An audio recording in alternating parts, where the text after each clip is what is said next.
I own a small condo in Orlando.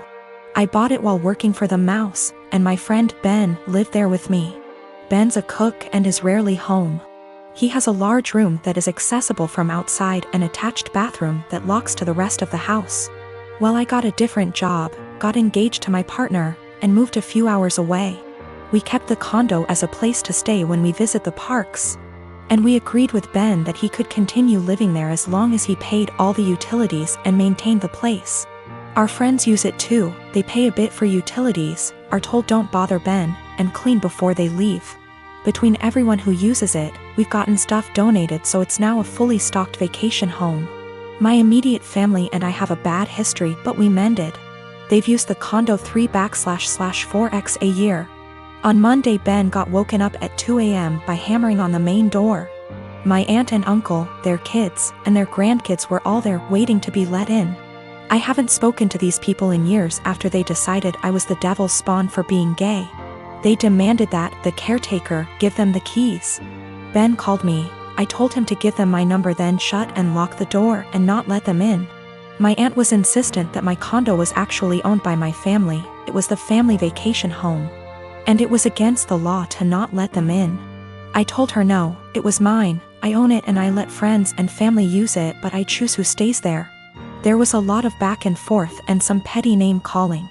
She said they were here for a week, where were they supposed to go, and I said I don't care. Meanwhile, my partner reported that Ben texted them saying my uncle was attempting to kick in the door. I said tell him to call the police. She hung up on me and Ben said they left. In the morning, I got a phone call from my mom trying to convince me to let them stay. We had an argument during which she admitted that she didn't tell people that I owned the property, because she didn't want the rest of our family to know they were in contact with me again. I told her if that's how she wants our relationship to be, then she's no longer welcome. I checked in with Ben and he's okay. Today my aunt sent several texts asking to stay at the house because they hadn't accounted having to pay for a hotel, and they had planned to just buy groceries and use the kitchen. I told her no. She said they were about to be out on the street with their luggage. She called me cruel and heartless and that I was ruining Disney for the kids. That made me hesitate, probably because I worked for the Mouse. I know that particular family line has very little money. Yet I find it hard to believe someone would plan a whole vacation without accounting extra funds for it. But the kids are really young. I'm so furious over the homophobia that it feels like a point of pride to deny them access. In the past month, my older brother's fiancée left him. This meant he lost his house because the home they lived in was in her name. He lost his vehicle because what he was driving was her old car. He also lost his job because he was so focused on his breakup that he was constantly making mistakes. He moved in with our parents, who live about 5 minutes away from my husband and I. I do have a lot of sympathy for him. He literally has nothing, no home, no car, no job, no relationship. The problem is, this is third time this has happened to him. That's right, he has had 3 fiancées leave him now, and every time he winds up losing everything. He has had 2 cars impounded because he gets so upset over his breakups he loses his job and can't make payments on his vehicles. My parents and I have bailed him out of these situations every time. I even paid off his back payments on his car, paid for his dog's vet bills, and paid some of his rent before. My parents and I have literally spent thousands of dollars trying to help him. Each of the past 2 times he winds up moving back in with my parents, who are in their late 60s. While we pay for everything for him, whenever he goes through a breakup he becomes a total jerk. He spends every weekend with his friends out camping or vacationing. How he pays for it I have no idea. After the second fiancé, he took a trip to Fiji with his friends but couldn't afford to pay his rent. He mostly ignores me unless he needs money, which, during this breakup, I am refusing to help him out at all. The worst part is he treats my parents like garbage. If they ask him questions like, "Have you been looking for a job?" he will yell at them.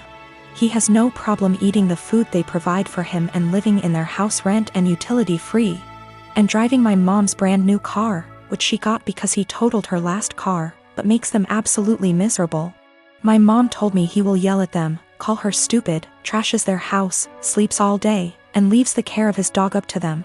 Every time I see my mom lately, it's obvious that she's been crying. The most recent event took place on Sunday. In an attempt to get him out of the house for a while, I offered to take him out in our boat. He seemed super excited about it, and when he's excited he can actually be a lot of fun to be around. He tells me he's hanging out with friends but will be back in town Sunday afternoon. Sunday afternoon rolls around and he's nowhere to be seen. I get a text around 6 p.m. that he's decided to go to a local tourist destination with all his friends. They are going to tube down a river. I'm bummed because I was honestly looking forward to it, and because my brother has once again chosen his friends over his family. But it's whatever, I honestly don't rely on him for anything, so it's not that big of deal. But then I find out he's driving my mom's car and she has to be in her office early Monday morning. Then the peaceful protests in our town turn into full-on riots and my brother is still not home. At this point he can't get home because they've blocked off access to our town, so he just stays with his friends, and I wind up taking my mom to work.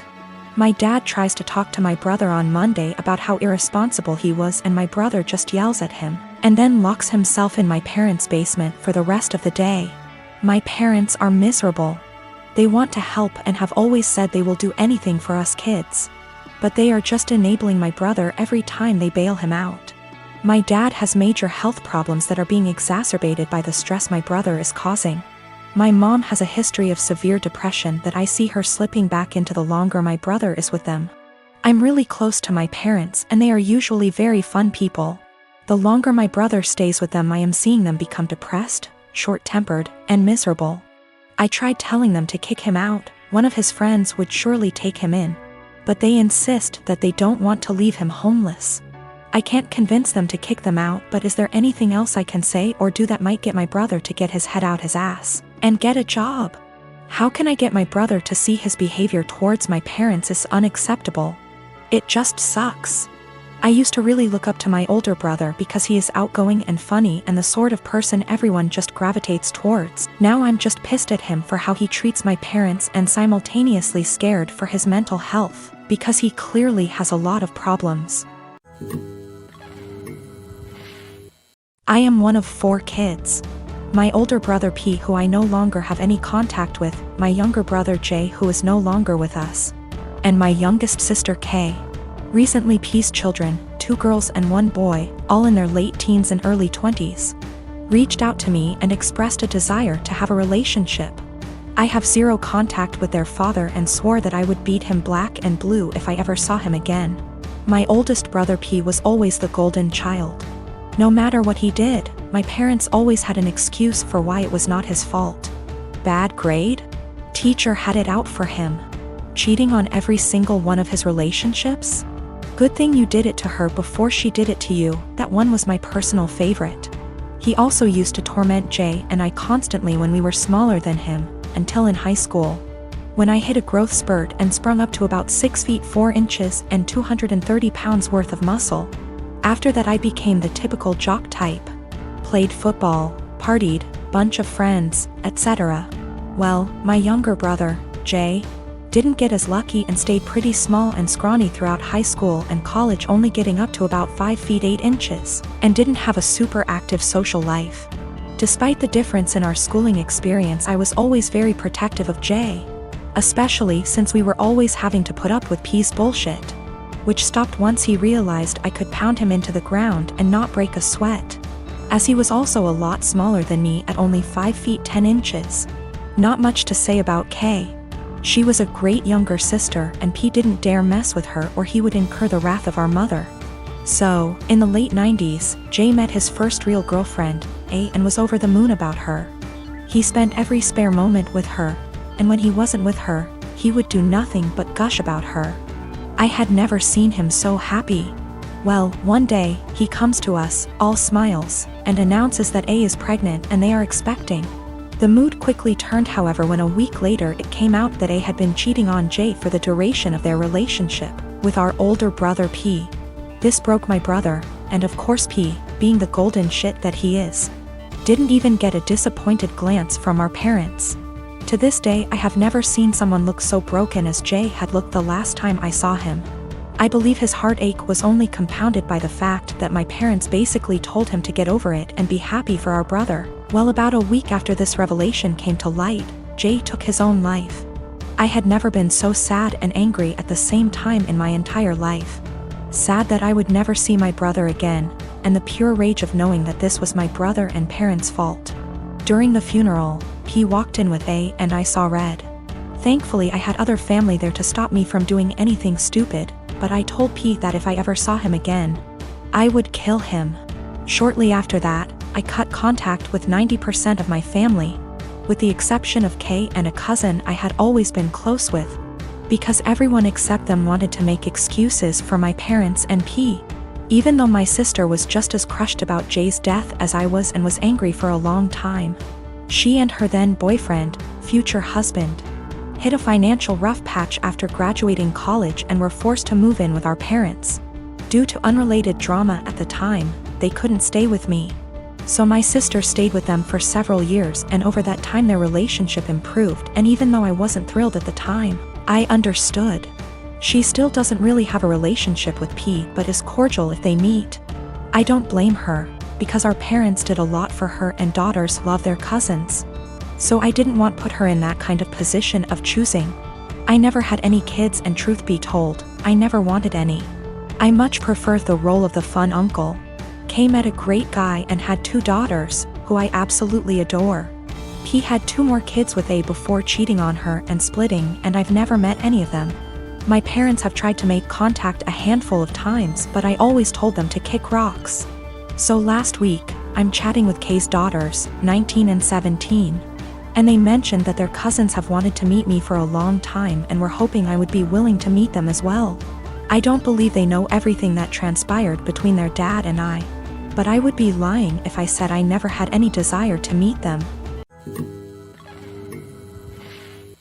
My fiancé Ollie and I have been together for 4 years, living together for 2, recently got engaged. Our relationship has been great for the most part. One of the few things we disagree on is animals. I love animals and Ollie feels indifferent towards most animals. To give a little background about me, I've always been an animal lover. Throughout my childhood, my mom hated animals, especially dogs. My mom never let us have any pets, and she used to tell us that once we were adults we could have whatever animals we wanted. When I moved away for college, I lived on campus for 4 years, and therefore couldn't have any pets. I've wanted a dog for as long as I could remember, but up until recently it wasn't in the cards for me to have a dog. Ollie and I currently live in a not-so-pet-friendly city for renters. I always lived in apartments that never allowed pets, even with a pet deposit. When Ollie and I met, I told her about wanting to get a dog someday. Ollie told me that she doesn't like a lot of dogs, but would be open to the right dog. This was in the very beginning of us meeting. I basically made it really clear that I will own a dog one day. Throughout our relationship, I would occasionally bring up wanting a dog. Ollie would remind me that our apartment doesn't allow for pets, which was true.